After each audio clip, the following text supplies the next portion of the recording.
कवचं श्रीराघवेन्द्रस्य यतीन्द्रस्य महात्मनः वक्ष्यामि गुरुवर्यस्य वाञ्छितार्थप्रदायकम्। गशिरस्याप्टणाचार्य छन्दोनुष्टुप् प्रकीर्तितम्। देवता श्रीराघवेन्द्र गुरुरिष्टार्थसिद्धये। अष्टोत्तरशतं जप्यं भक्तियुतचेतसा उद्यद्योतद्योत धर्मकूर्मासने स्थितम्। धृतकाषायवसनं तुलसीहारवक्षसम्। दोर्दण्डविलसत् कमण्डलुविराजितम्। अभयज्ञानमुद्राक्षमालालोलकराम्बुजम्। योगीन्द्रवन्द्यपादं राघवेन्द्र गुरुं भजे। शिरो रक्षतु मे नित्यं राघवेन्द्रोऽखिलेष्टदः। पापाद्रिपाटने वज्र केशान् रक्षतु मे सदा। क्षमासुरगणाधीशो मुखं रक्षतु मे गुरुः। हरिसेवाल सर्वसम्पत्पालो ममावतु। दिव्यस्वभावोऽवतु मे दृशौ तत्त्वप्रदर्शक। इष्टप्रदाने कल्पद्रुमो श्रुत्यर्थबोधक। भव्यस्वरूपो मे नासान् जिह्वामेवतु भव्यकृत्। आस्यन् रक्षतु मे दुःखतूलसङ्घाग्निचर्यक। सुखधैर्यादिसुगुणो भ्रूमम सदावतु। ओष्ठौ रक्षतु मे सर्वग्रहनिग्रहशक्तिमान्। उपवक्त्रस्थितो देवो दन्तान् रक्षतु मे सदा। निर्दोषो मे पातु कपोलो सर्वपालक। निरवद्यमहावेश कण्ठं मेवतु सर्वदा। कर्णमूले तु प्रत्यर्थिमूकत्वाकरवान्। परवादिजये पातु हसत्तत्त्ववादकृत्। करौ रक्षतु मे विद्यत्सरस्य विशेषवान्। वक्षस्थलं मम पातु वाखरीभवशेषजित्। सती सन्तानसम्पत्तिभक्तिज्ञानादिवृद्धिकृत्। स्तनौ रक्षतु मे नित्यं शरीरावद्यहानिकृत्। पुण्यवर्धनपादाभिषेकजलसञ्चया। नाभिं रक्षतु मे पार्थुनदीतुल्यसद्गुणः। पृष्ठं रक्षतु मे नित्यं तापत्रयविनाशकृत्। कटिं मे रक्षतु सदा वन्द्यः सत्पुत्रदायकः। जघनं मेवतु सदा व्यङ्गस्वाङ्गसमृद्धिकृत्। गुह्यं रक्षतु मे पापग्रहारिष्टविनाशकृत्। भक्ताघविध्वंसकरनिजमूर्तिप्रदर्शक।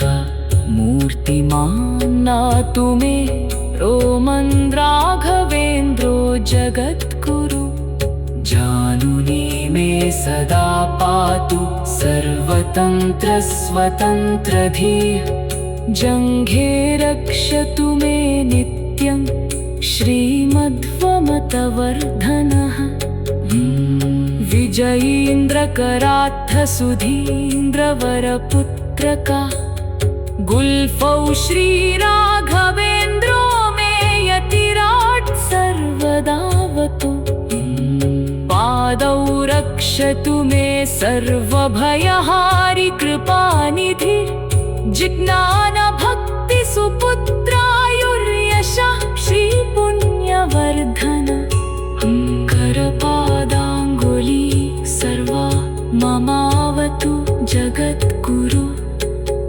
प्रतिवादि जयस्वात्तभेदचिह्नादरो गुरु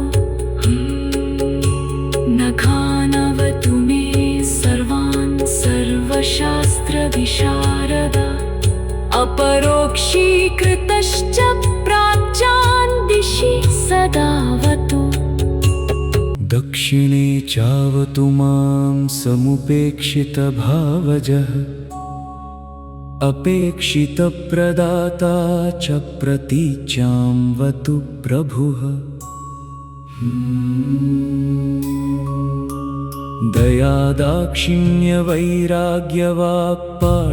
दयादाक्षिण्यवैराग्यवाक्पाटवमुखाङ्कितः उदीच्यामवतु मां शापानुग्रहशक्तिमान् निखिलेन्द्रियदोषघ्नो महानुग्रहकर्तृकः अधश्चावतु मां नित्यम् अक्षरमनुपालकः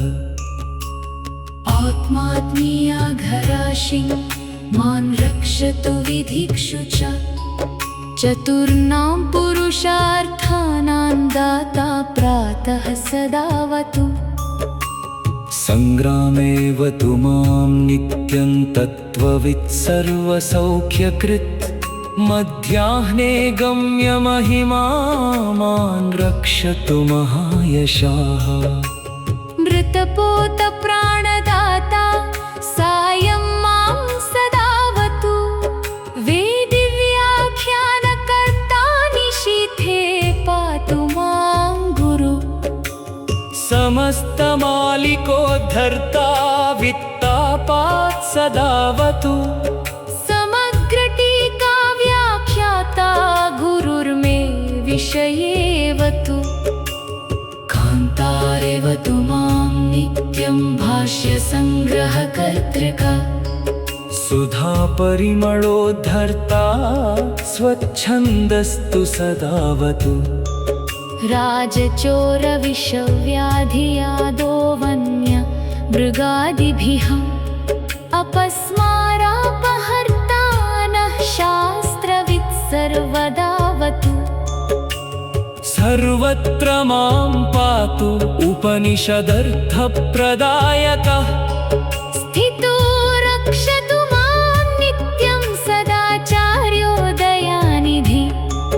मन्त्रालयनिवासी मां जाग्रत्काले सदावतु न्यायमुक्तावलीकर्ता स्वप्ने रक्षतु मां सदा मां पातु चन्द्रिका व्याख्याकर्ता सुहृत्तत्त्वकृत् सुतन्त्रदीपिका कर्ता सुषुप्तौ रक्षतु मां गुरु गीतार्थसङ्ग्रहकरः सदा रक्षतु मां गुरुः श्रीमत्वमतदुर्गाचन्द्रोऽवतु सदा नघ इति श्रीराघवेन्द्रस्य कवचं पापनाशनम् सर्वव्याधिहरं सद्यः पावनं पुण्यवर्धनम् य इदं पठते नित्यं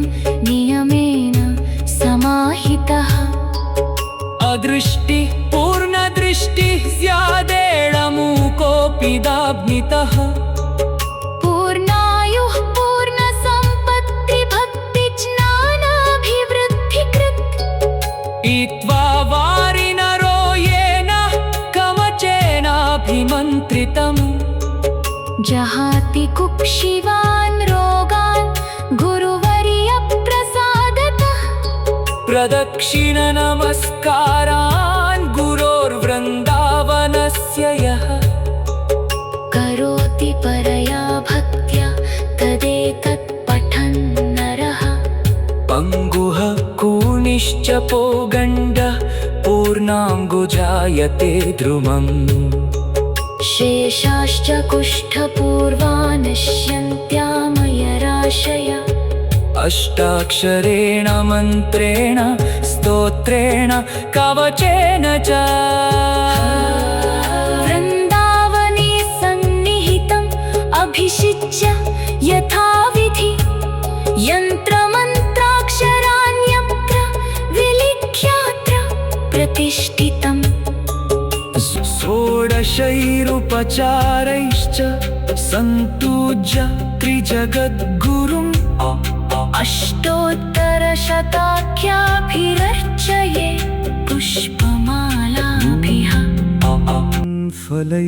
फलैर्विविधैरेव गुरोरर्चां प्रकुर्वतः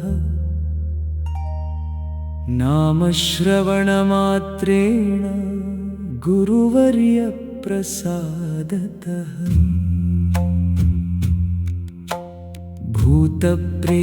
भूतप्रेतपिशाचाद्या विद्रवन्ति दिशो दश पठेद्यस्तु नित्यं गुरोर्वृन्दावनान्तिके दीपं संयोज्य विद्यावान् सभासु विजयी भवेत्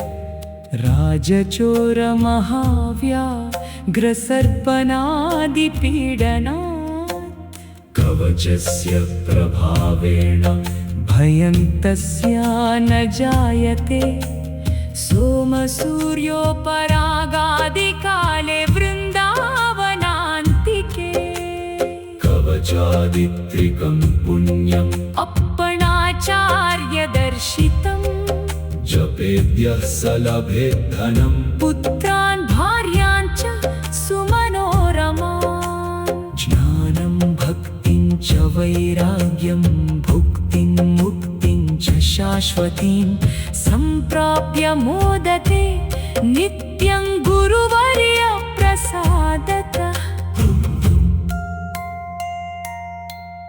इति श्रीमदप्पणाचार्यविरचितम् श्रीराघवेन्द्रकवचम्